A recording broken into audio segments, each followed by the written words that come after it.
Hello, everyone, and welcome. Before we begin, here's a quick explanation. Adolf Hitler was the dictator of Nazi Germany from 1933 to 1945. He started World War II, caused the deaths of millions, and led one of the darkest times in human history. We are not telling this story to support him. We are not telling it to criticize him either. This video is only for educational purposes. To help you learn from history, to help you practice English, and to understand what really happened in his final 24 hours. If you want to know his full life story, you can watch his complete biography on our channel. But today, we focus on the last day, the end of everything, told like a movie, but based on real history. Welcome to the final day of a man the world will never forget.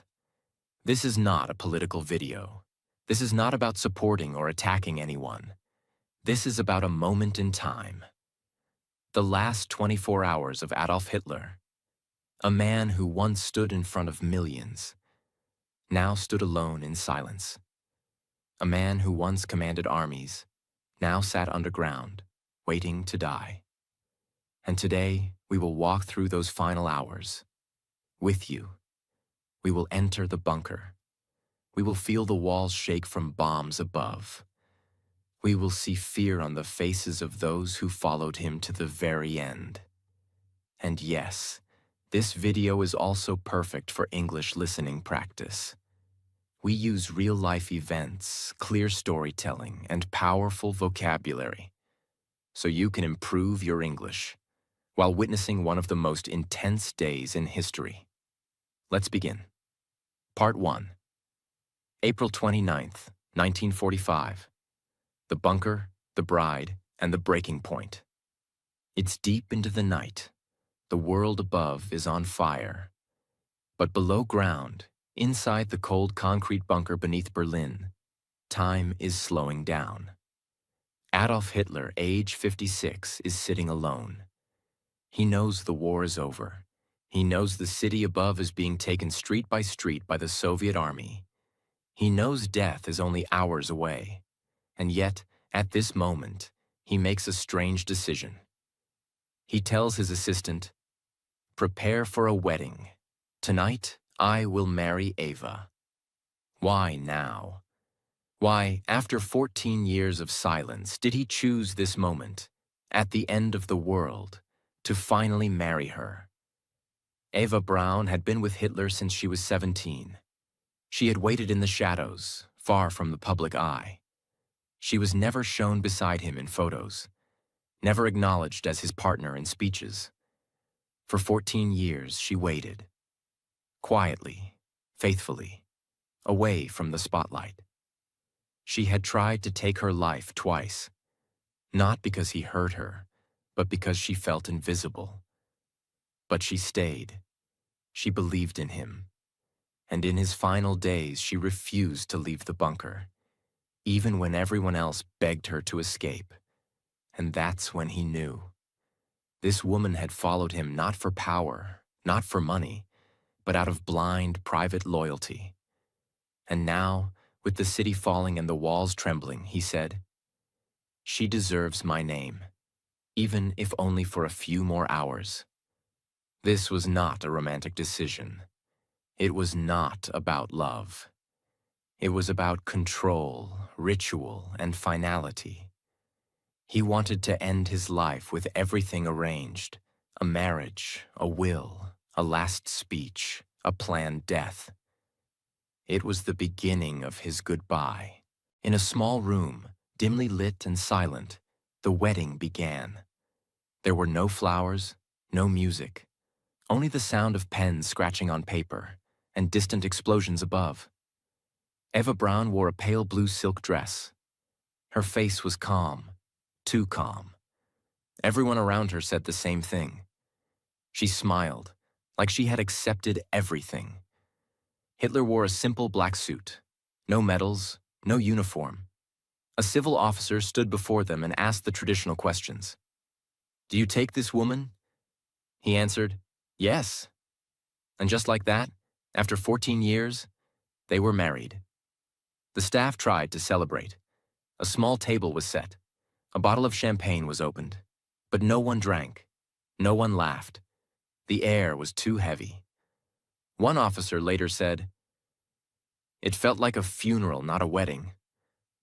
After the wedding, Hitler walked to a nearby room and sat at his desk.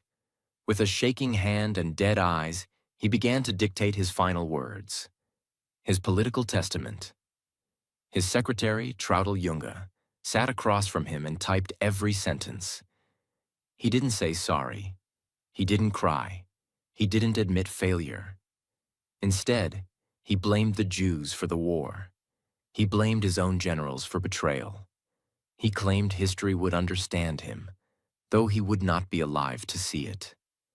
And then, he said something very clear. "I do not want my body to be captured. I want it to be burned." He remembered what had happened to Mussolini, whose body was hanged and spat on. He would not allow the same. He signed the document. Slowly, carefully, his last command. It was now close to 5 a.m. After finishing the document, Hitler went to rest. Not to sleep, because no one truly slept that night, but to lie down and wait. Outside, Berlin was breaking. Soviet tanks were smashing through the last Nazi defenses. Buildings were turning into ashes, and above ground, German citizens were running, crying, dying. But inside the bunker, it was like time had stopped. The walls were thick, the air was still. It felt like a world trapped in glass, frozen but shaking with every bomb outside. Eva sat beside him. She held his hand. They didn't speak much.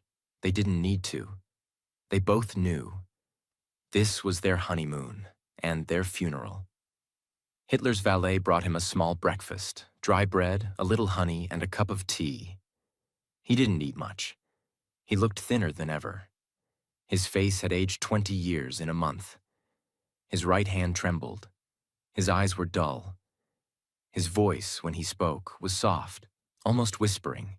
He didn't talk about war, or escape, or hope. He just sat in silence, with Eva next to him, sipping tea while bombs shook the earth around them. Then, the message came. Heinrich Himmler, the man who had stood beside Hitler for years, had tried to secretly negotiate peace with the Allies, without Hitler's permission. Hitler stared at the report for a long time. Then he exploded. He shouted, screamed, hit the table with his fist. "Traitor, betrayer, I should have known." He ordered Himmler's arrest. But deep inside, he knew there was no one left to arrest him. The system he built was falling apart. And for the first time, even Hitler looked defeated. His eyes went quiet. He leaned back in his chair. He knew the end had truly begun. Part 2. April 29th, 1945. Afternoon to late evening. It's now noon. The air in the bunker is getting heavier. There's no fresh oxygen, no sunlight, just stale air and fear. Adolf Hitler walks slowly into the map room, where war plans once lived. He used to stand there with generals, pointing at countries, commanding troops. But now, the maps are useless. The lines on them mean nothing. The war is lost. The empire is broken. He looks down at the maps, not to plan, but to remember. These were once the maps of victory. Now they are just a graveyard of dreams. He doesn't speak much. His body is shaking. His legs are weak. His personal doctor offers him medicine. He refuses, because deep down he knows. This isn't a war room anymore. It's a museum of my failure. Hitler had one companion he trusted more than anyone. Blondie, his German shepherd. She had been with him for years, sleeping beside him, walking by his side. She was loyal, quiet, always calm. But now Hitler calls his doctor Werner Hasse and says something shocking. Bring the cyanide capsules. I want to test them. On Blondie. Why? Because Hitler no longer trusted anyone, not even the poison given to him by his own people. He believed someone, maybe even those closest to him, might try to trick him, give him fake capsules, and let him suffer. So he ordered the doctor to take one capsule and put it in Blondie's mouth. The dog died within seconds. No sound, no fight, just death. For a moment, Hitler said nothing. Then he looked away. That was his way of confirming. The poison works. I can use it too. But for many in the bunker, this was the moment everything changed. Because when Hitler killed his own dog, the one living thing he truly trusted, they knew. He is not planning to leave. He is not planning to survive. He is planning to die. But it didn't stop with Blondie. Ava's two Scottish terriers, Wolf and Stasi, were next. The puppies that belonged to Blondie, just a few weeks old, were also killed by Hitler's dog handler. They were poisoned, silently, quickly. Why? Because Hitler didn't want to leave anything behind. No body, no bloodline, no animal, no memory. The bunker was becoming a place of total erasure. If I'm going, he thought, then everything I touched, everything I loved, must vanish too. That afternoon, Hitler gathered his remaining officers. They had all served him for years. Now they stood in front of a man who looked tired, sunken, and already half dead. Some begged him one last time. Mein Führer, we can still escape. There's a plane. We'll hide you in disguise. You can go south. He shook his head slowly. No, I will not run. I will not be captured. He told them, I will stay here. I will die here, in Berlin. Some were shocked. Some were scared. Some were silently relieved, because now they knew they could leave without guilt. He gave permission for others to try to escape through the sewers. Some officers, drivers, and aides prepared to leave that night. Most would die in the attempt. But Hitler? He was done moving, done speaking, done fighting. Back in his room, Hitler sat beside Eva Braun. She had changed her clothes, now wearing a simple dark blue dress, no makeup, no jewelry. She had not cried all day. She had not shown fear. She was ready to die. Hitler looked at her and said, You still have time. You can leave. Go with them. Escape. She smiled gently and replied, No, I stay with you. It was not love. It was not passion. It was loyalty, cold, blind loyalty. They sat in silence. No music, no conversation, just the distant sounds of Berlin collapsing above. Hitler called his secretaries, his aides, his inner circle. One by one, he shook their hands. He didn't give speeches. He didn't say long goodbyes. He simply said, Thank you, you may go now. One secretary, Gerda Christian, later said, He looked like a ghost, but still, somehow, polite. Some wept. Some held his hand longer than they should have. But Hitler kept his face blank, emotionless, calm, as if he were already gone. That moment was the end of a chapter. The people who once surrounded him like a king were now walking away, leaving him alone with his wife and with his death. As strange as it sounds, the night became quiet. Hitler ate a small meal, the same as before, bread and tea. He sat with Eva. They talked very little. Outside, the bombs were getting louder. The Soviets were now just blocks away. Gunfire could be heard above the garden. But inside the bunker, Hitler wasn't moving. He was writing something in his notebook. He wasn't giving orders. He wasn't reading the news. Because the war, his war, was already over. Hitler stood up slowly. His legs were weak. His walk was slow. He went to his private bedroom. Eva followed. The door closed behind them. There were guards posted outside, but no one was allowed in. It was not a night for sleep. It was a night to prepare. Because by the time the sun would rise, everything would end. As April 30th begins, time no longer feels real inside the Führer bunker. Above ground, Berlin is collapsing street by street. The sounds of explosions are now constant. Gunfire, shells, even human screams. The Soviets are almost at the gates, but inside, it is silent. Hitler lies in bed, eyes open, staring at the ceiling. He is not sleeping. Eva Braun is next to him, quiet, peaceful, already emotionally gone. She knows it's her final night. Down the hallway, staff members whisper softly. Nobody knows what to say anymore. The bunker has become a waiting room for death. Hitler gets up. Slowly, carefully. His steps are weak. His back is bent. His clothes hang loosely on his thin body. He walks into the hallway. His eyes scan the faces of the few people still loyal to him. No anger, no panic, only stillness. Like a man who has already said goodbye to the world inside his heart. He sits in the dining room with Eva. They eat a small breakfast.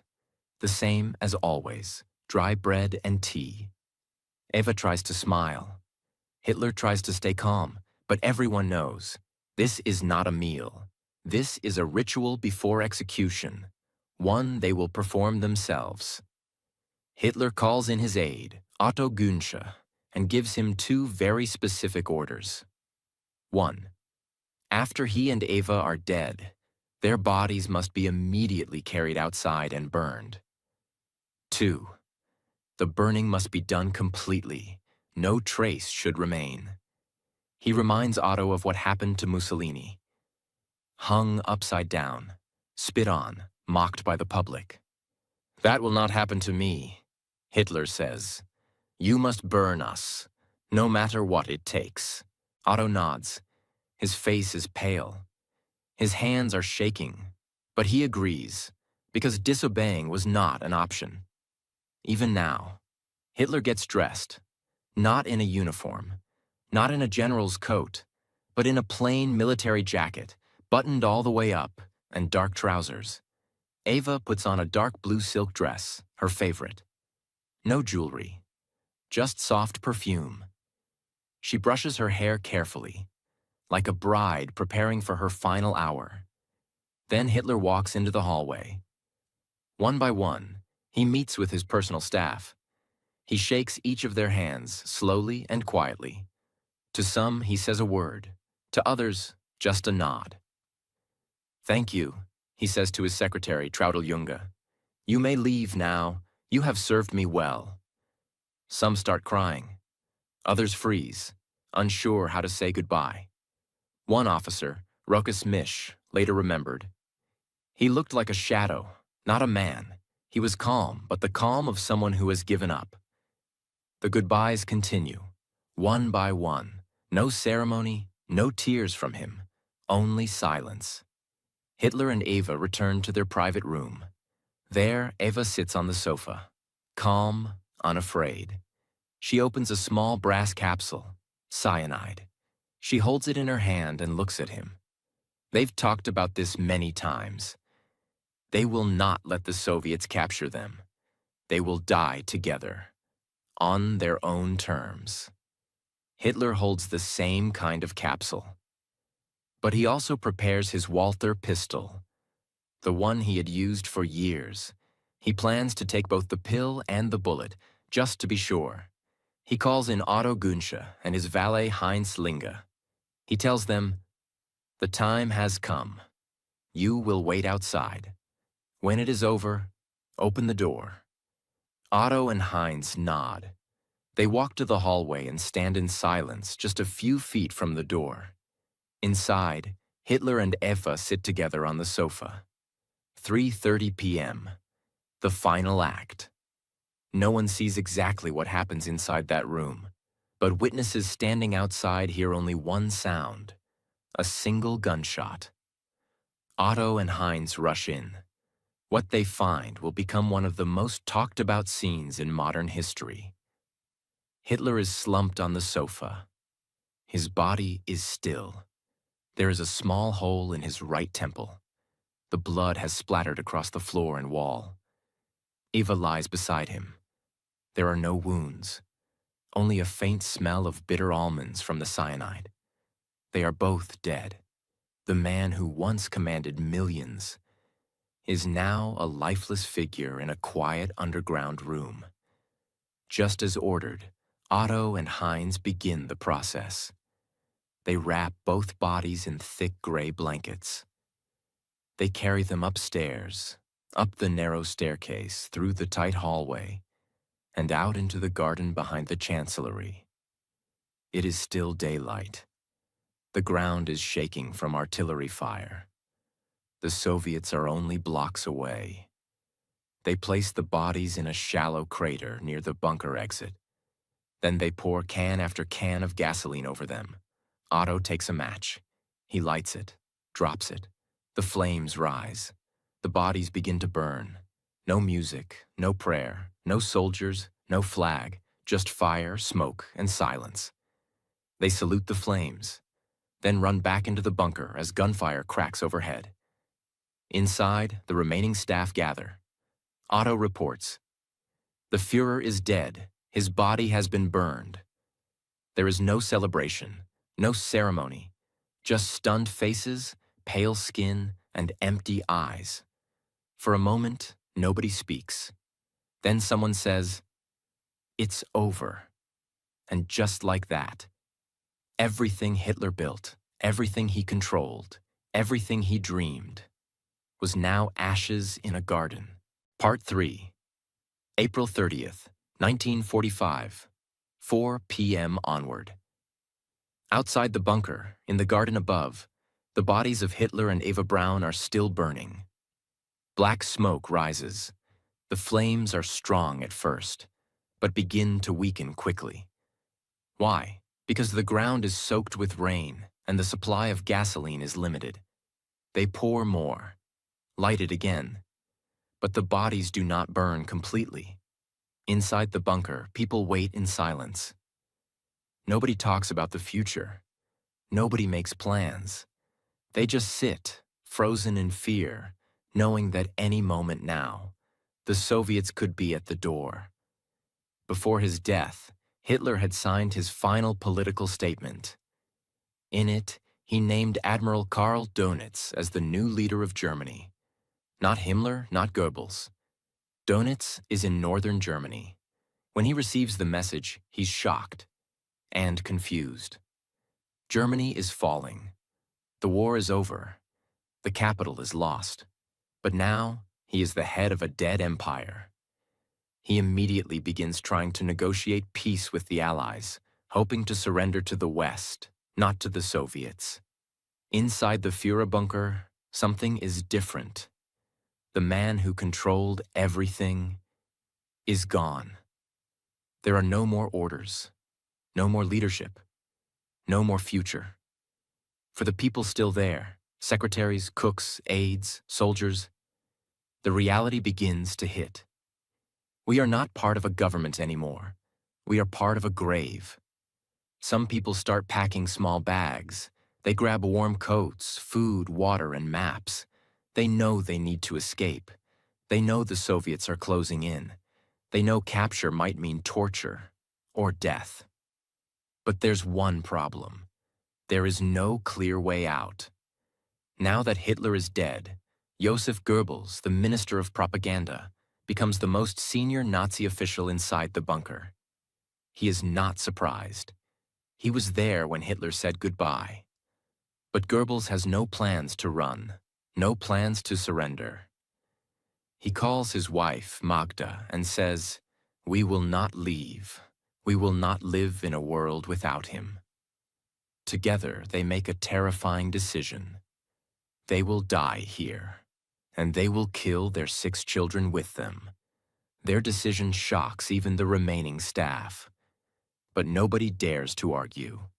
While Goebbels prepares for death, others are preparing for escape. A group of guards, officers, and bunker staff start planning routes out of Berlin. Some try to use secret tunnels. Others plan to move disguised as civilians. Some plan to wait until dark and slip out under gunfire. The first group to try, around 20 people, leaves just before sunset. They wear civilian clothes, carry light bags, but above ground, chaos rules. Soviet tanks are rolling in. There are gunfights on every street corner. Fires light up the sky. Only a few escape. Most are killed or captured within hours. Otto Gunsche and Heinz Linge return to the garden. They check the remains of Hitler and Eva. What they find is disturbing. The bodies are still partly visible. Some of the skin is burned. The clothes are blackened. But the bones and faces are not fully destroyed. They pour more fuel. Burn again. But it's not enough. Then they gather the partially burned remains and bury them in a shallow crater, not far from the exit. They cover it with dirt, broken wood, and debris from the bombings. No cross, no sign. They want the bodies to disappear forever. Back underground, Magda Goebbels gives her children sleeping pills. All 6 of them, between the ages of 4 and 12, fall into deep sleep. They are dressed in clean white clothes. She then brings in an SS doctor who helps her give the children cyanide capsules while they sleep. They die silently, without ever waking up. Then Josef and Magda Goebbels go to the garden, the same place where Hitler and Eva died. They sit together. Josef shoots himself in the head. Magda takes poison. Their bodies are also burned, though not completely. By now, the bunker is becoming a mass graveyard. The bunker is almost empty of hope. The senior leaders are dead. The streets are overrun with Soviets. The sky is full of fire and gunshots. No help is coming. Some people cry, some drink, some pray. Others sit quietly in their rooms staring at the walls. No one knows what will happen next. But one thing is clear. This is no longer a war. It's just the end of everything. Part 4. May 1st to May 9th, 1945. The bunker is now darker than ever. The man it was built to protect is gone. His wife is gone. His dogs, his generals, his closest circle, all either dead or planning their escape. But the war above continues. Soviet soldiers are inside Berlin now, fighting street by street. Bullets fly, grenades explode, bodies fall. Inside the bunker, only a few remain. They are afraid, hungry, trapped. They don't know if they'll be killed or captured. That night, a voice is heard on German radio. It is Admiral Karl Dönitz speaking from northern Germany. He announces that Adolf Hitler has died, but he does not say how. The Führer has fallen in battle, fighting for Germany. That's what he says, but it's not true, and the world knows it. The real cause of death, suicide, is hidden from the public. The Nazi regime wants to protect Hitler's image, even after death. But the truth will soon come out. At last, Soviet troops reach the Reich Chancellery, the building above the Führer bunker. They kill or arrest the last few defenders, then storm the remains of the building. They go downstairs. And there it is, the bunker, cold, dark, half-flooded, filled with smoke, broken furniture, maps on the walls, blood on the floor. They find papers burned in piles, food supplies scattered, beds unmade, poison capsules left behind, and a strange silence. But one thing is missing: Hitler's body. The Soviets search every room. They question survivors. They look in tunnels. They search the garden. And then they find something. In a shallow crater near the bunker entrance, they discover a burned male body with a bullet hole in the skull. A female body, half burned, with no visible wounds. Remnants of clothing, boots, buttons, a dental bridge. The Soviets believe this might be Hitler and Eva Braun. But the bodies are so badly burned, they cannot be confirmed immediately. They collect the remains. They hide them. They take photographs. They begin secret autopsies. Back in Moscow, Soviet leader Joseph Stalin receives the news. He sees the bodies. He hears the reports. But instead of telling the world, he orders silence. Why? Because Stalin wants power over the truth. He thinks, if we don't confirm Hitler's death, the world will remain uncertain. So he says nothing. And by doing that, Stalin starts one of the biggest historical mysteries of all time. With no official Soviet confirmation, the rumors begin to spread. Maybe Hitler didn't die. Maybe he escaped to Argentina. Maybe it was a body double. Maybe the body was fake. Maybe he's hiding, waiting to return. These theories become legends. And even though his staff had seen him dead, even though his body was found, people start believing the lie. Because when truth is hidden, fiction grows. It took decades to confirm everything. But here is what actually happened. 1. Soviet doctors conducted autopsies on the burned bodies. 2. They compared dental records, the most reliable identification method available at the time. 3. Hitler's dental assistant, who survived the war, later confirmed the records. Her testimony matched the burned jawbone found in the garden. That jawbone, with gold bridgework, was Hitler's. The Soviets kept it hidden for over 20 years. Only in the 1990s, after the fall of the Soviet Union, did they finally admit, yes, the body we found was Adolf Hitler. With Hitler gone, Goebbels gone, and Berlin fallen, there was nothing left. On May 7th, Germany signs its official surrender to the Allies. On May 9th, they surrender to the Soviet Union. The war in Europe is over. Nazi Germany is dead. The Third Reich, once powerful, terrifying, global, has ended in a bunker, in silence and flames. The news spreads fast. Newspapers print huge headlines. Hitler dead. Suicide confirmed. Germany surrenders.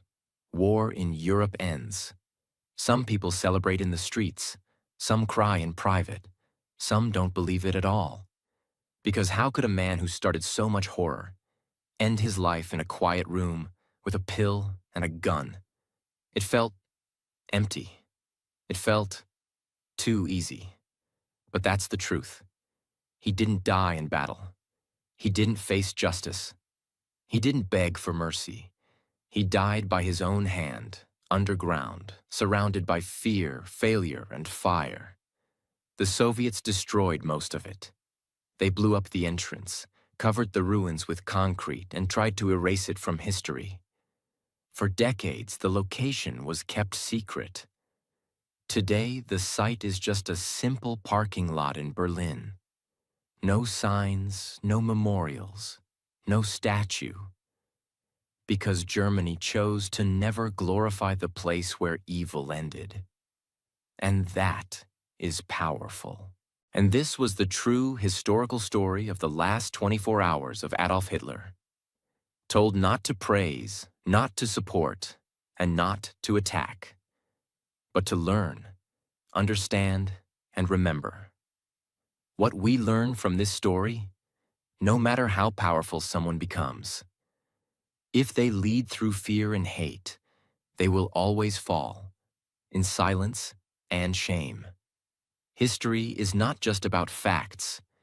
It is about understanding the cost of blind leadership, war, and destruction. The most dangerous leaders are not the loudest. They are the ones who are followed without question.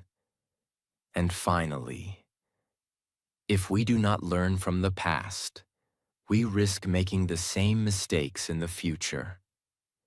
This video also helps you practice real-life English through deep storytelling, emotional vocabulary, and simple sentence structure.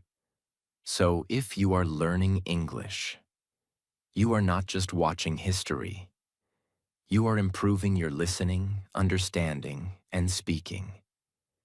If you found this story powerful, if you learned something today, and if you want more true, emotional, and educational videos like this, then please subscribe to this channel right now, because every video here is created with purpose to help you learn, grow, and become stronger in English and in life. Thank you for watching. See you in the next powerful story.